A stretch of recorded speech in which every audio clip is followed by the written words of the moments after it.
What's up, people? It's another edition of the New Breed Podcast, the world's best new metal podcast from two dudes who are really there. I'm one half of your hosting duo, Jay Horsecow. With me, I have my partner in crime, the notorious TIM, Tim Manchester Jr. Tim, how is it going? Oh, wonderful. Fuck It this. is, it is going great.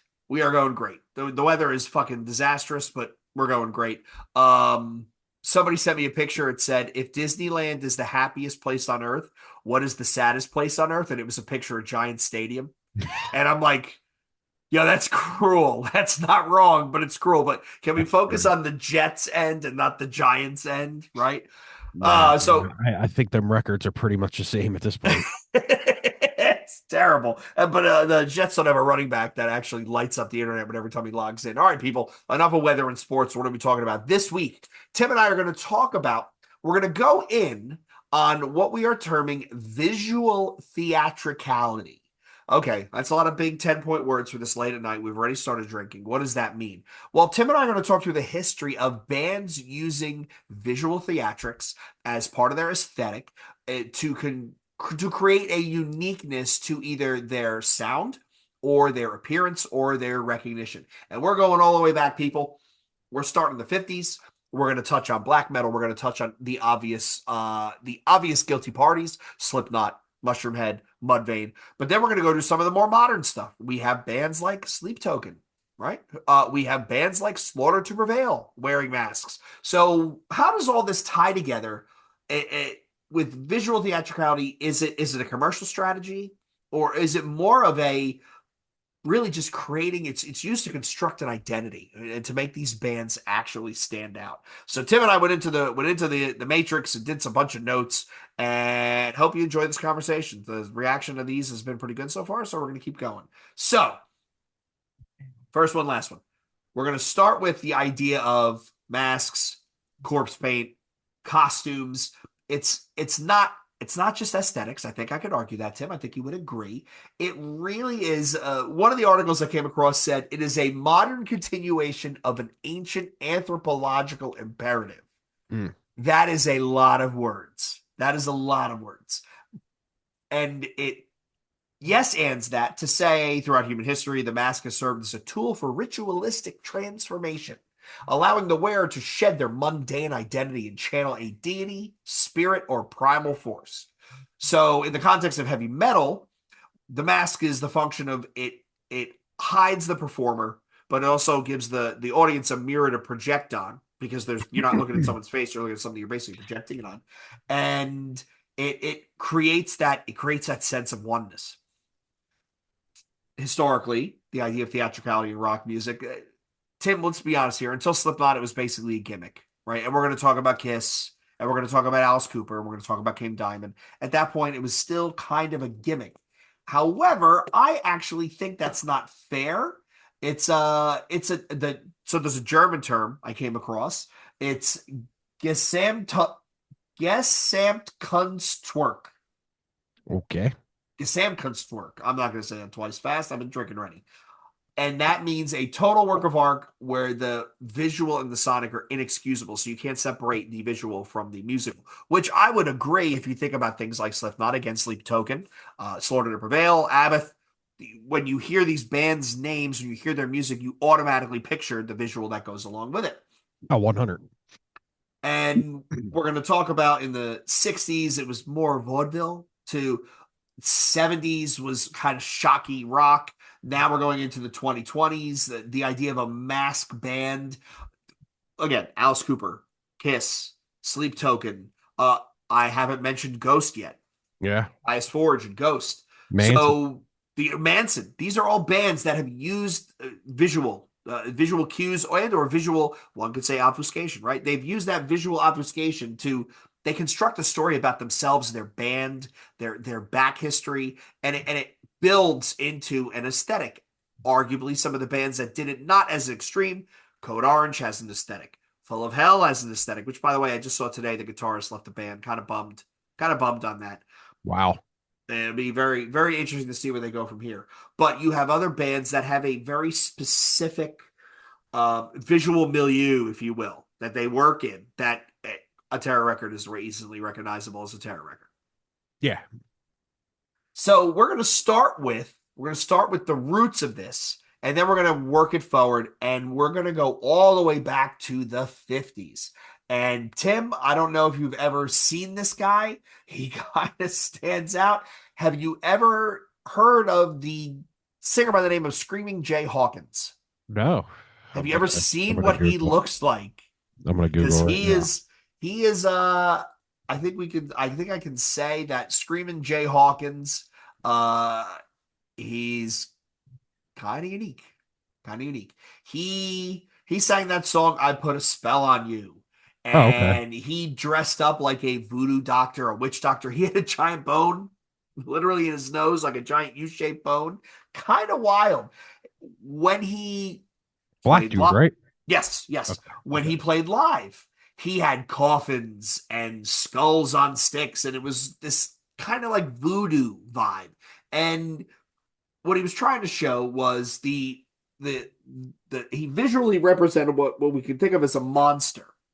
But what that would allow us to do is that it moves from just music to actually true on full bodied entertainment. Oh wow, this And dude's got some crazy shit going on. yeah, it's kind of wild, man. I mean, and think about it. That was the 60s, right? That was the 60s. So, or 50s, I should say. So we have him. And then you have in the 60s, you have some of the British artists. You have Screaming Lord Such, which was a Jack the Ripper persona that this guy used, coffins, knives, horror villain. We also have the crazy world of Arthur Brown was probably the first artist to get known by using corpse paint. And he used he used in the 60s, he sung the song by the name of Fire, and he had flaming headpieces and all this stuff. It was really, really interesting. And if you want to try and timestamp that and look at it as how is that playing in the greater scheme of things, if you think about it, that was a visual bridge from the psychedelic 60s to the one could say the darker rock, the more theatrical bits that you're gonna see in the 70s. Arthur Brown has been widely acknowledged by artists like King Diamond, Alice Cooper, Ghost. They cite him as their one of their main influences. And we just mentioned his name, so I'm going to go back to him, Alice Cooper. So Alice Cooper in the when is this? He his stage show was almost vaudevillian, right? His real name is Vincent Furnier. There was an interesting story about Alice Cooper who was it that couldn't sleep and they would call Alice Cooper and he would come over and sit with them. Couldn't What's sleep, his real name? Alice Cooper, Vincent Furnier. Hmm. Somebody would Uh, have him come over and sit there so they could there sleep. was a there was an artist, and I forget, it was an author, it was someone famous who should not have been hanging out with Alice Cooper. I'd have to pause my audio and ask Gemini like in Word of Thoughts or ChatGPT. But there was a famous author who, when he couldn't sleep, he called Alice Cooper, who was his neighbor, who would come over with a 6 pack of beer and just sit with him until he fell asleep. Insomnia, beer, sleep. Groucho Marx, that's who it was. Okay. So Groucho Marx lived next door to Alice Cooper, and he had really bad insomnia in the late 70s. So Groucho Marx would call Alice Cooper, who would come over with a 6 pack of beer, and Alice Cooper would stay up until Groucho fell asleep. Which is funny because at that point, Groucho Marx was in his 80s. Alice Cooper was in his 20s. Wow. But that's a wild man. The world is a wild place. So he had guillotines. He had electric chairs. We all know the picture of Alice Cooper with the face paint and the top hat with the snake, right? This dude brought out live boa constrictors. So he turned this into a narrative story, and it was kind of wild. And it really brought, I mean, back to the title of this episode, some theatricality to what we know as rock and roll. The visuals help to not offset, but they help to encompass that aggressive sound that he was leaning into in the 70s, right? So the Killer comes out in 71, School's Out comes out in 72. This is this is it's contextualizing that raw sound that he was going for. Apparently, when I did some homework, the makeup that he wore was perfectly designed to be recognizable from the back of a stadium. And the quote I came across was, Cooper understood that as venues grew larger, the performer's face had to become a graphic symbol readable from a distance, which is very, very, very true. I mean, Tim, let's think about other famous faces, not necessarily makeup. Think about the Misfit skull. Yeah. That is identifiable miles away. Think about Jane Doe, the cover of Jane Doe. Again, recognizable miles away. And to think about what we just talked about, where the face becomes recognizable, it becomes a brand. The brand piece and how important that is, and how brand uh, becomes dominant in rock, we would be remiss if we didn't have the perfect segue into everybody's favorite, I say that with tongue in cheek, makeup wearing rock artist, Kiss. So Alice Cooper was a bad guy. Again, guillotines and boa constrictors and electric chairs. Kiss were superheroes. So Kiss was formed in 73 in New York City, and their shit almost came out like a comic book. Very, very comic booky. You had Gene Simmons, who played the Demon, Paul Stanley, who was the Star Child, Ace Frehley, who was a spaceman, R.I.P. Ace, I believe he just passed away not too long ago, and Peter Criss, the Catman. And they used the makeup to create an avatar of themselves.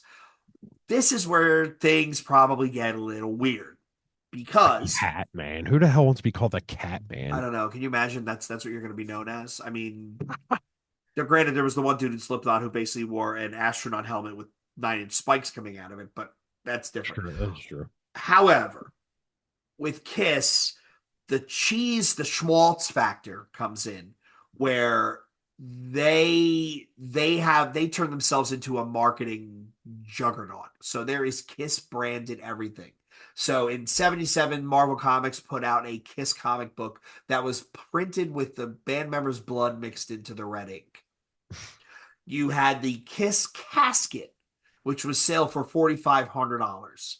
You had cremation urns. You had Kiss condoms. So this was lifestyle type products. Man. Then they had, I know you've seen this, the pinball machines. There was trading cards.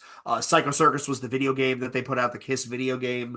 So now we've talked about print media. We've talked about lifestyle shit. We've talked about gaming.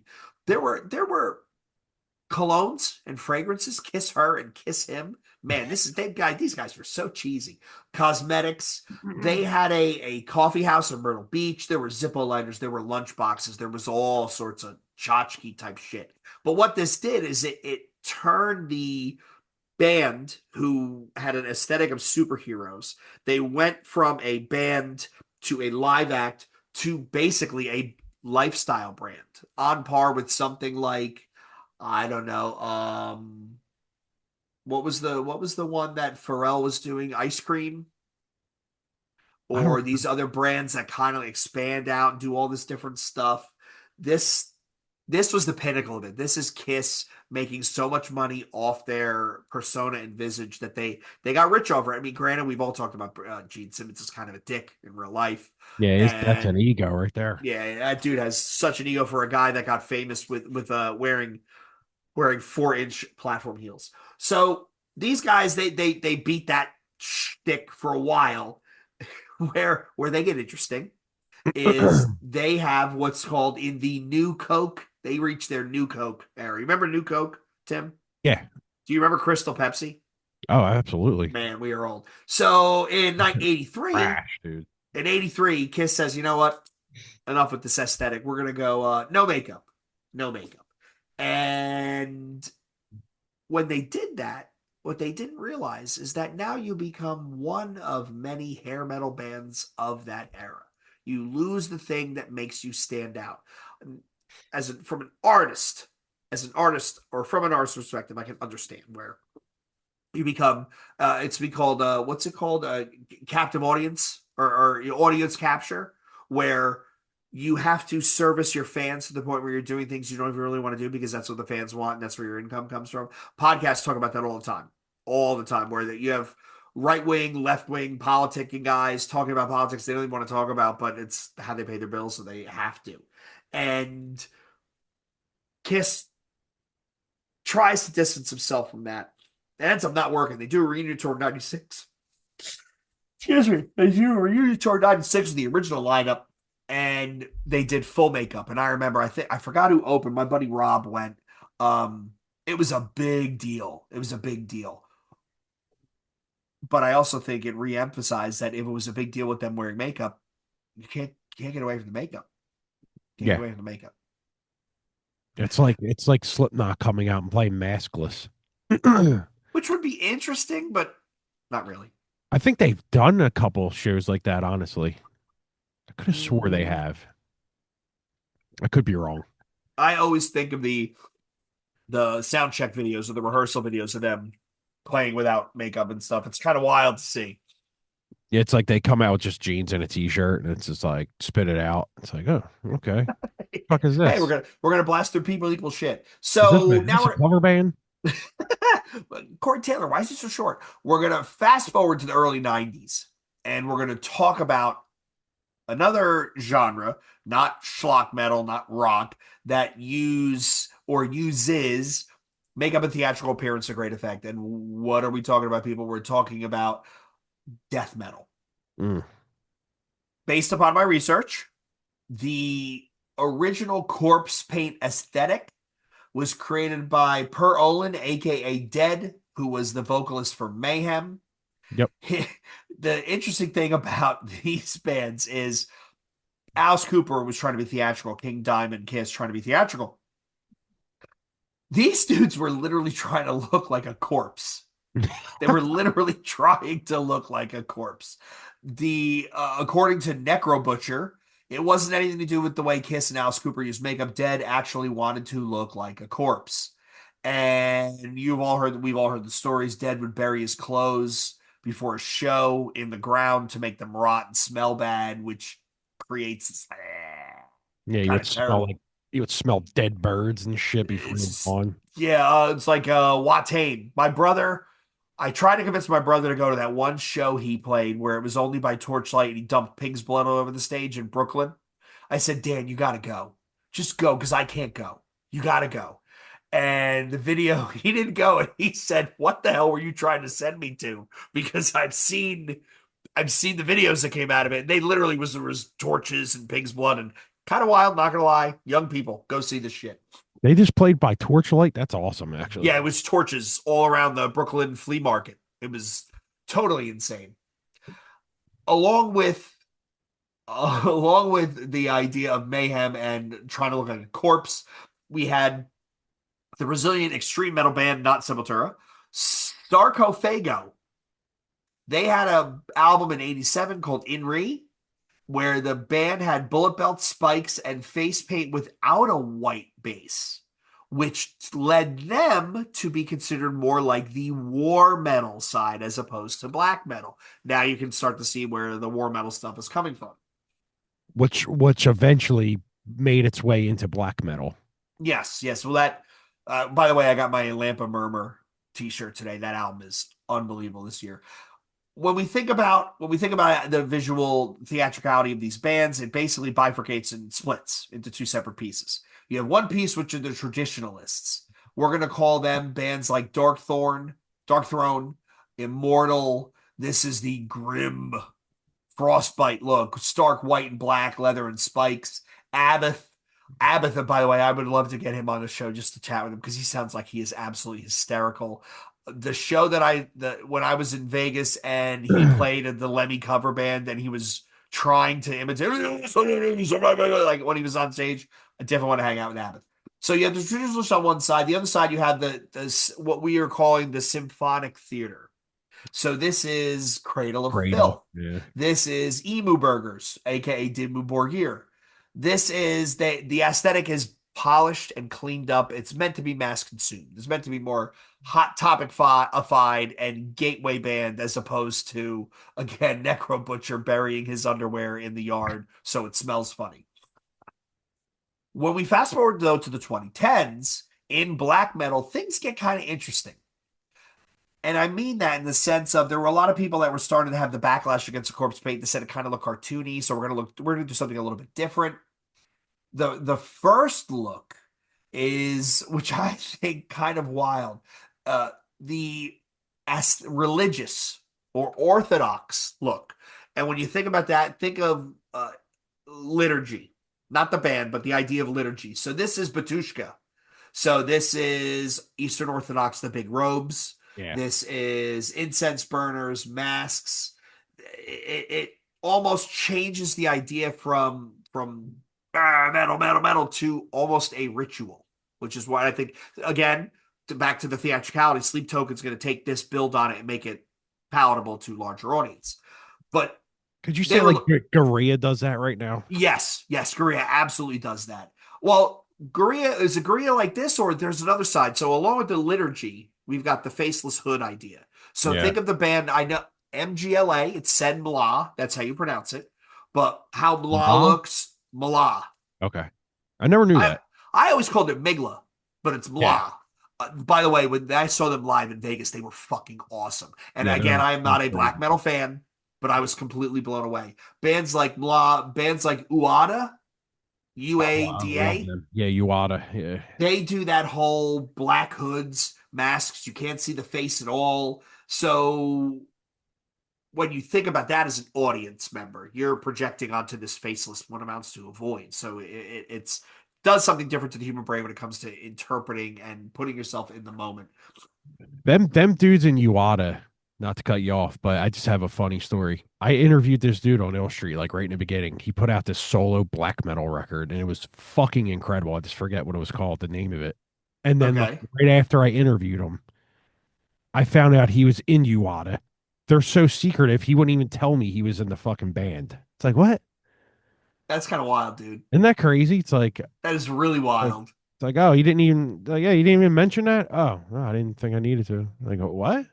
Okay. And then they Hey, toured like the world, and I was like, oh, cool. the I don't know if in my homework I don't think I mentioned them, but another band to think about more modern would be did they show up? Did they show up? They don't show up. How about a band like Halung? Halung? Yeah, Halung? yeah, okay. They that's you want to talk about liturgical ritual.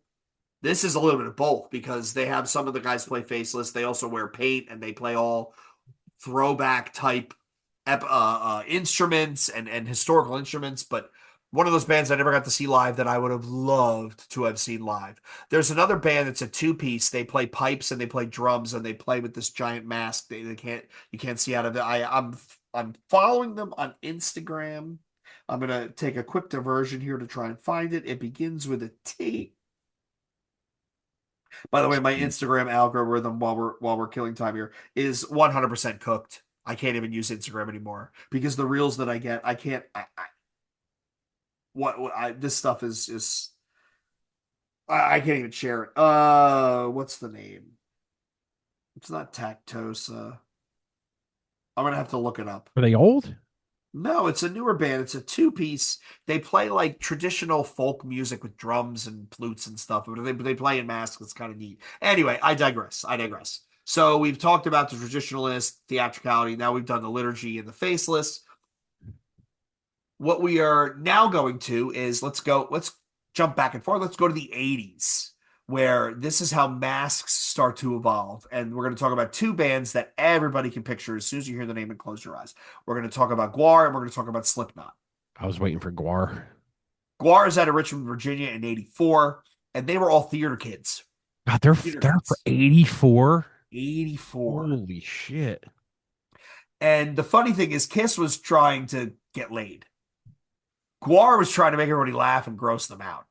And these giant latex costumes, and the story was they were interplanetary barbarians trapped on Earth with Otis Urungus and his cuttlefish, which was this giant cod piece he used to wear, which is completely insane. And they Guar juice. If you're going to a Guar concert, wear a white t-shirt. You'll never throw it out. You'll never forget it. They have fake blood, fake semen, flake everything. When I saw them at Sound of the Underground, the Reaganator, the robot, looks like Ronald Reagan came out.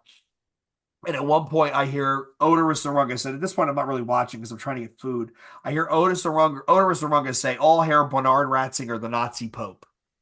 And I turn, and it's the Pope strapped to a hand truck, and they fake cut him open, and they're just pulling out intestines, and they're throwing it into the audience, and I'm just standing there. Me and little Bobby are standing there. I'm just, this is this is something.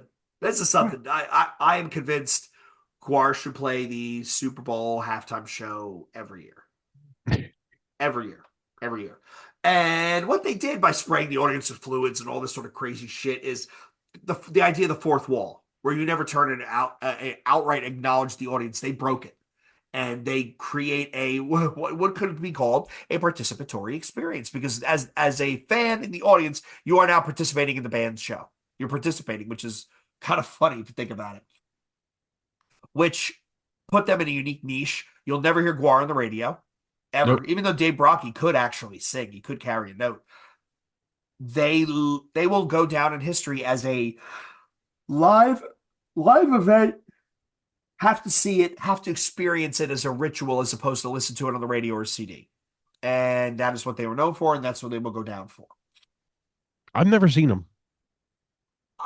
2 or 3 times, always as openers or mid support or whatever. And it's not, dude, it's fun. It's fun. Do It's they one of have those to things clean where, all that shit up after? no, because it doesn't get on the floor, it gets on the people. Oh. They literally have like giant, like you'll cut an arm off and it's a giant hose and they're just spraying the audience. Like it's insane. It's insane. But it's really fun. It is general, like you're there to have a good time. And everybody I've always seen comes out there smiling. Bringing us to the other side of GWAR. GWAR is kind of silly, kind of fun, whatever. Now you've got out of Des Moines in Iowa in the 90s, you have Slipknot. So whereas Kiss was trying to get laid and GWAR is trying to make you laugh, these guys were trying to look like serial killers, mental patients, horror movies. They very much the Saw aesthetic that was coming into play at the time. They called their fans maggots. They had this whole thing about decay and pain and all this sort of stuff. Very, very theatrical. If you've seen the Disaster Pizzas DVD, you know what I'm talking about. An interesting part about Slipknot, however, is their masks have continuously evolved as they have evolved. So the original first round masks were, you could tell they were throwing together whatever they can find in a way to make it work. And they had Screaming Mad George and they had Tom Savini, all these famous makeup effects guys do evolutions of their mask as time has gone on. And it's really, really interesting. In Iowa, they went from the self-titled to Iowa. The masks are obviously made by a professional. They got really dark and really like clowns had what do you have, an embedded pentagram in his mask, and it was peeling flesh, and it was just really, really gory and visceral. And after that, I mean, you have Tom Savini. I think he did Corey Taylor's for We Are Not Your Kind.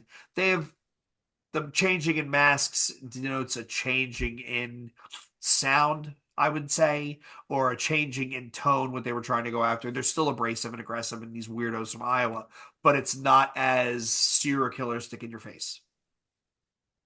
Well, That being said, before that, you got Manson. That was the serial killer thing. yeah, with Daisy Berkowitz and Sarah Lee Lucas, and that was his whole thing was combining the dichotomy of the model and actress with the serial killer. So Marilyn Monroe, Charles Manson, Sarah Lee Lucas, and I forget what Sarah Lee's last name was. You had Daisy Berkowitz. You Yeah. had Ginger Fish. And who am I missing? Ginger Fish. Twiggy Ramirez. Twiggy Ramirez. That's the one I was missing. That's the one I was missing. So very, very interesting. Madonna Wayne Gacy. Great name. Yeah. Madonna, my great name. Great name.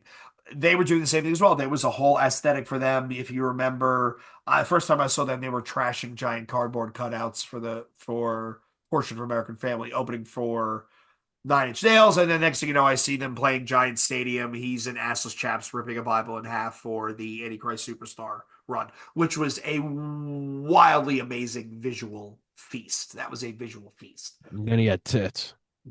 Yeah, yeah, androgyny. We're not going to go there.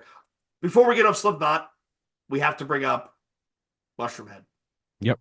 So Mushroomhead was out of Cleveland, late 90s. Geographically, they are kind of, for those of you that don't know American geography, they're kind of in the same area, not too far from each other.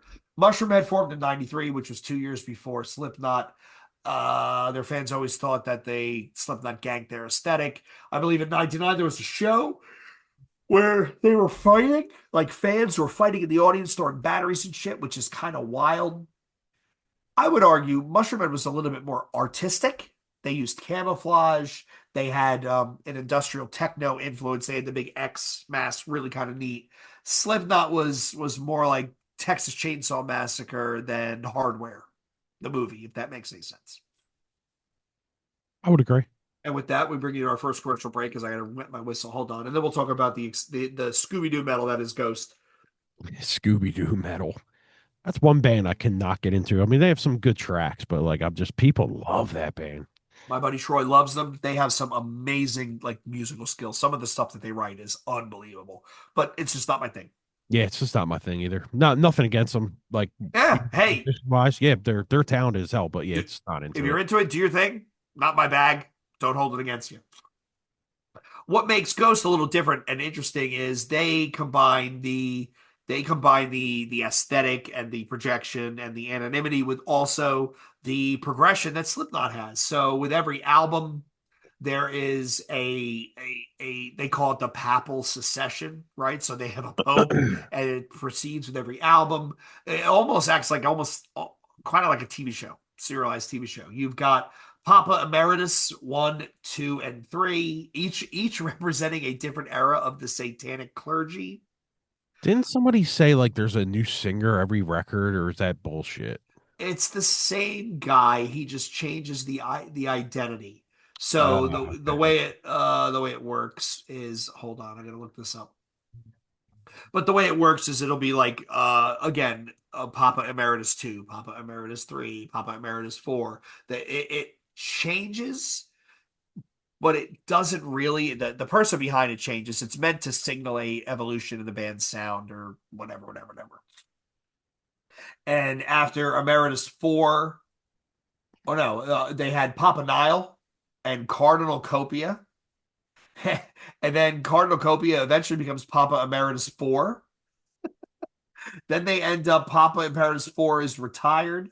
He becomes the Frater Imperator, and he is succeeded by his twin brother, Papa the Fifth Perpetua, in 2025. My God, I can't believe I said that with a straight face.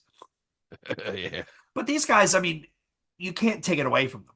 They lean into it. They market it. There's shit all over YouTube. They have skits. They have their own lore, like Guar, that has advanced with the band and it's constantly changing and constantly moving forward, which is interesting and it keeps people interested, especially in the day of shrinking attention spans. It makes total sense. 100% with that as well. The attention span these days is Oh, it's yeah, I most people can't pay attention to anything. So if we're gonna move past Ghost, let's go to the probably the biggest band right now that has the most recognition that is touring arenas and also still wears a mask, Sleep Token. So let's see. When did they start? It was the early 2000s. They debuted number one with Even Arcadia, their newest album, and their whole thing is around worship and ritual. The lead singer is named the Vessel, and the songs are tokens, which are offerings to the deity of the vessel.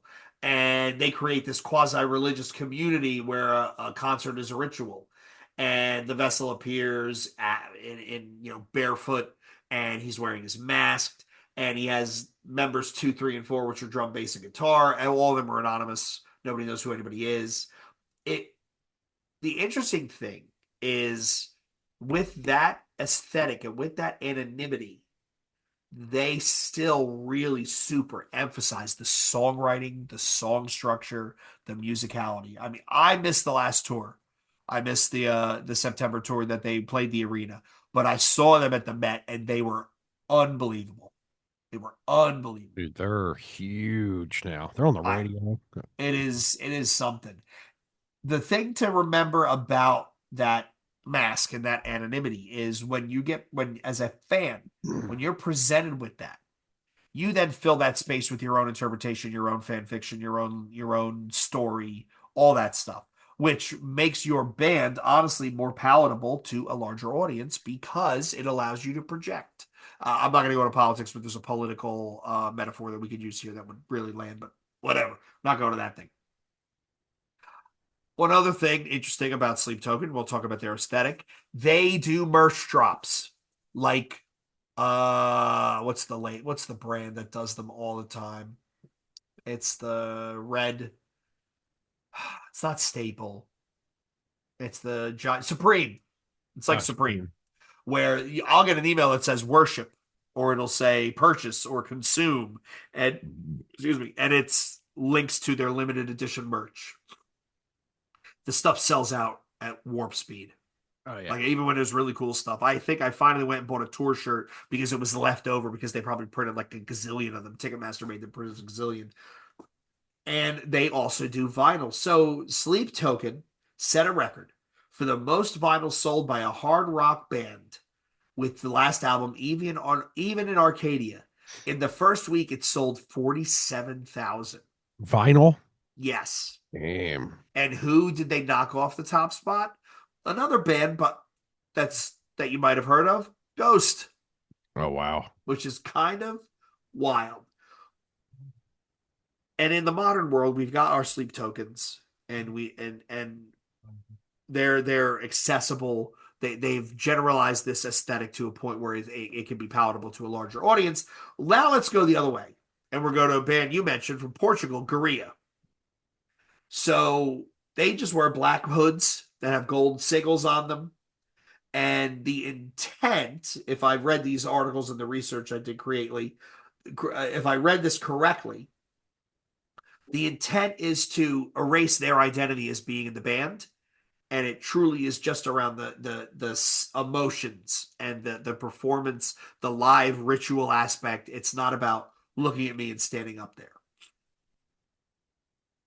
To close, Tim, let's talk about some of before we wrap it up. We're going to talk about some of the newer bands that are doing the same sort of thing.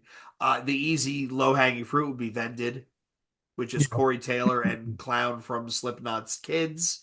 They do they do makeup, which is kind of looks like shit. If I'm being honest with you, like if you're going to do it, lean into it. They're never going to be able to escape the Nepo Baby brand. I'm sorry, they're just not going to be able to escape it. It doesn't matter if you go right the next Abbey Road. There's still going to be Nepo Babies, and that's how people are going to teach them, going to react to them. The other band, Absolutely. the other band that uses masks, Slaughter to Prevail. Alex Terrible's kind of nuts, but they sell tons of these things, instantly recognizable. They sell custom masks, and the fans, you can order them. I get Instagram ads because I follow them. Their music is not terrible. It's gateway deathcore in the same vein as Spike, maybe, Yeah. just a little bit more theatrical. But then I saw this video of Alex Terrible where he went to visit this fan who was in a wheelchair who had like muscular dystrophy, and he gave him a mask that he wore on stage, and it's kind of cool. It's really kind of cool. And the last trend is bands wearing ski masks. So if you Mm. think of the band Bad Omens, they wear ski masks. Uh, I don't know how many bands actually wear ski I masks. couldn't even tell you one other. I'm trying to think now, and it doesn't land. Are It they even doesn't land. good? I couldn't tell you. Neither Couldn't can tell I. you. In closing, I will say this. So the mask helps to when you're playing aggressive music, that idea of a mask, it's almost like a therapy in the sense that your audience can project onto it. It becomes a cleansing of the person because you're projecting into the greater noosphere, right? You're a part of that ecosystem, and it the human hides with the character comes out, which I think is kind of interesting. the the downsides to this sort of stuff is it's still honestly it's still looked at as a gimmick. I mean, there were bands that tried to do something different with it. We didn't talk about them. My bad. Mudvayne tried to do something really different with some of their layouts and the lead singer's giant dreads and the guitars and the painted bugles chips slapped to his face. They tried to do something a little bit different. Then they became aliens for the next album, and then they showed up at the VMAs with bullet holes in the center of their heads.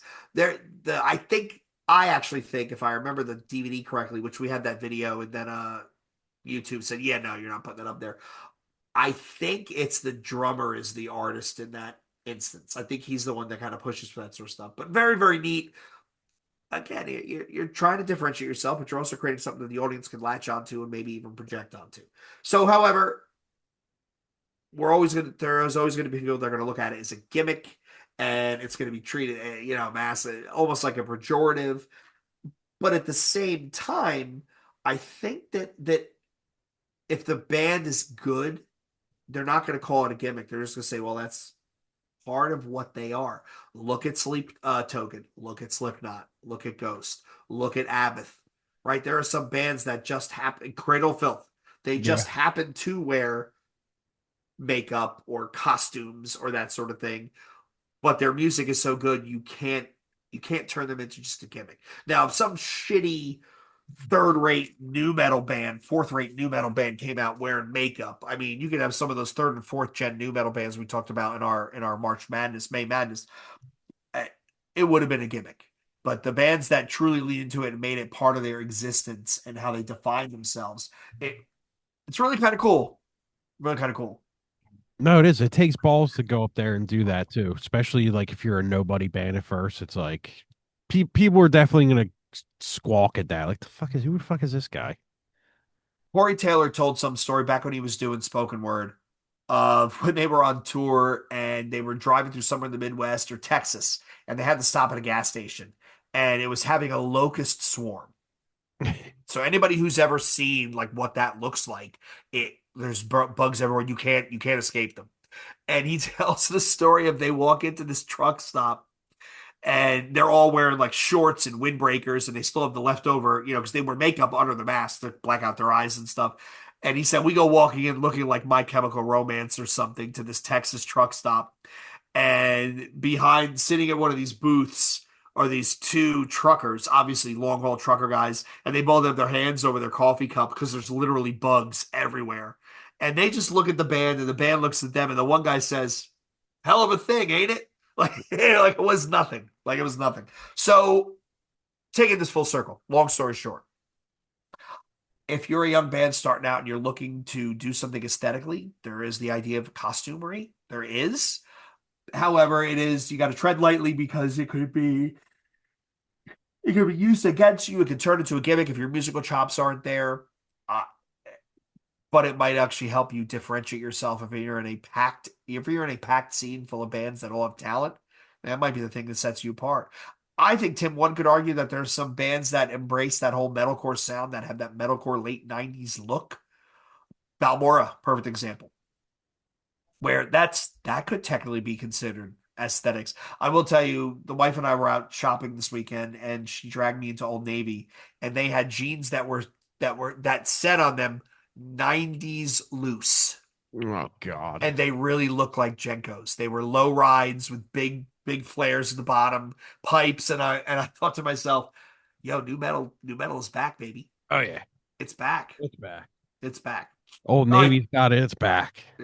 Tim, final thoughts before I get us out of here.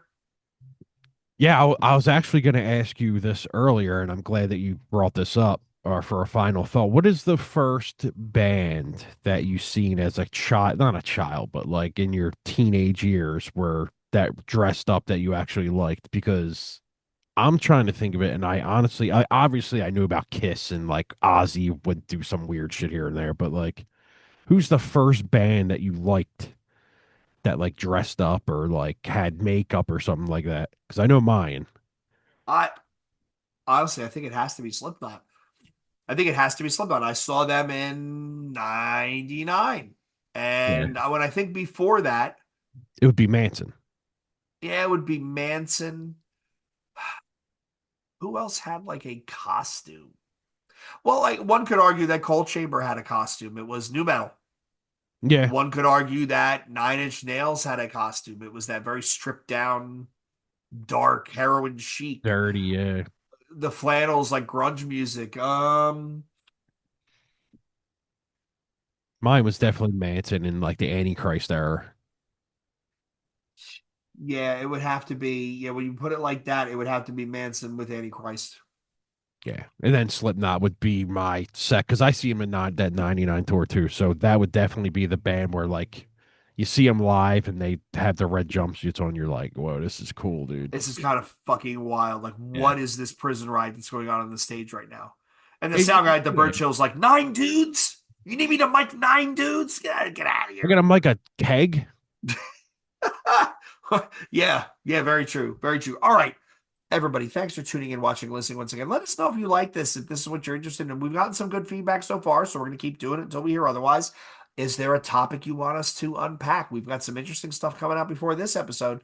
Let us know, and we will do some research and some deep diving and get there. Find us, newbreed_podcast, Twitter and Instagram, newbreedpodcast@gmail.com, 267-297-4627 for your audio complaints, r/numetal, our Facebook group. Just come find us. We'll be around. A new episode every Wednesday, 12 p.m. Eastern. Cheers.